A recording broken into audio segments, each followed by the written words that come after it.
watching WAFF 48 News. Today is a First Alert Weather Day, sponsored by Mr. Electric, your area expert for home Generac generators. All right, 12:17, friends. It has been just kind of a gloomy, soggy day out there, and starting soon, some of you can start seeing some impacts from the system. Yeah, Gina, I will say our severe threat throughout the entire day for our area will be low. Primary severe threat will be for areas mainly south of us. This is for areas along the coast and portions of Louisiana, Mississippi, and also Alabama. However, you don't want to be caught off guard.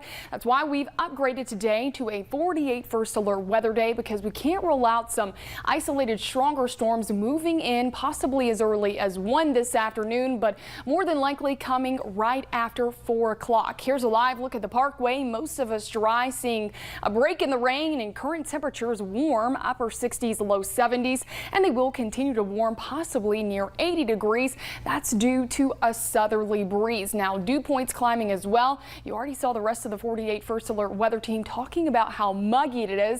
Dew points could reach near 70 as well, and that will help to fuel some of those stronger, even severe storms later this afternoon and into the evening hours. Winds will be breezy at times out of the south, with occasional gusts upwards of 20 and 25 miles per hour. Make sure you have any of those loose outdoor objects secured, especially what we call the Alabama State Bird, yes, trampolines. All of us staying mainly dry at this hour.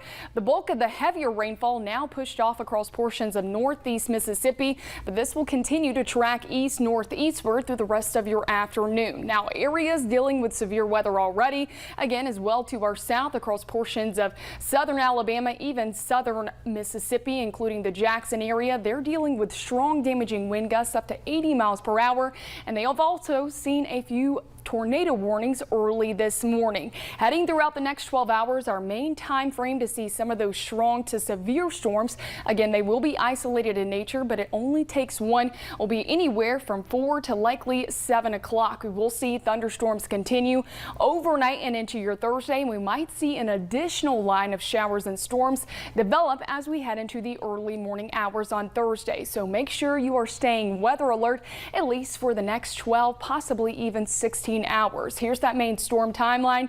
Northwest Alabama, you're likely from 1 to 4 o'clock this afternoon. Areas along 65, this will include the Metro Huntsville area back to Decatur, Lacey Spring, 2 o'clock to 6 o'clock, in areas in far northeast Alabama, 3 o'clock to 7 o'clock. But we're going to be watching overnight, and we will create an additional timeline if that threat ramps back up early on Thursday. Main impacts at this time will include damaging winds, heavy rainfall, even we can't rule out the threat of a few spin-up tornadoes because we have a lot of wind shear in the atmosphere. What is wind shear? Well, it's essentially the spin. So taking you out hour by hour. Here's that line that could develop and move west to east through the late afternoon into the early evening hours. We're going to be watching this quite closely, but look at this additional line that could develop right at 4 o'clock in the morning on Thursday. Yes, morning shows begin right at 4:30. We'll be keeping you up to date until this entire threat is out of here. Here are those main threats again: damaging wind gusts, heavy rainfall, maybe some small hail and spin-up tornadoes. But this threat will likely end after your mid to late morning hours on Thursday. It still will be quite breezy throughout the day with wind gusts up to 45 miles per hour, but wind and rain will calm down late Thursday. And look at Friday. Yes, sunshine returns, and we keep the sunshine into your upcoming weekend. All right.